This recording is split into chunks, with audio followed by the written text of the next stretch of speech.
Sensiz akvalim bir gün puç olsa daralan dünya yine nurlansan yaşlı güllerden ecilep yalvarma sen etmişsin ne belli ömrümün gülü sevmeden beni menden geçipsin hiç halacım yok sanki pırsadım yüreğimin töründe elcimde onun yok teleğimde ayrılık vardır kısmetinde sana dönmek istemerim yine dönmek istemerim hayalımda yanılacağım sana dönmek istemerim yine dönmek istemerim hasratımda yanılacağım yatlamalım seni unutur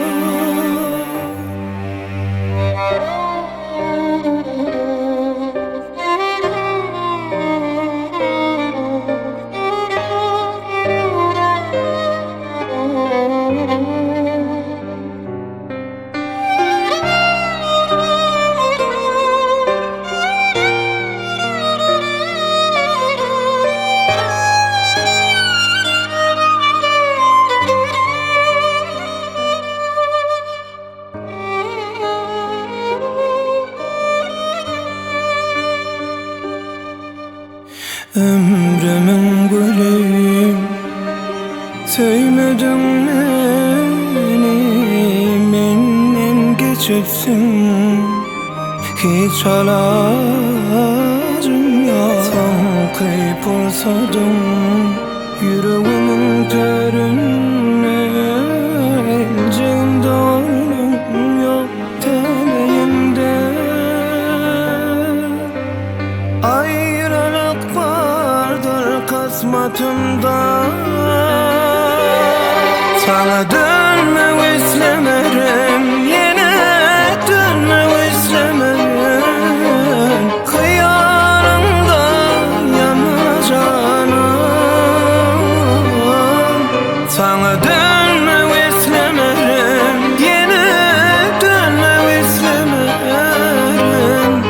hasratımda yanacağım yatlamalım seni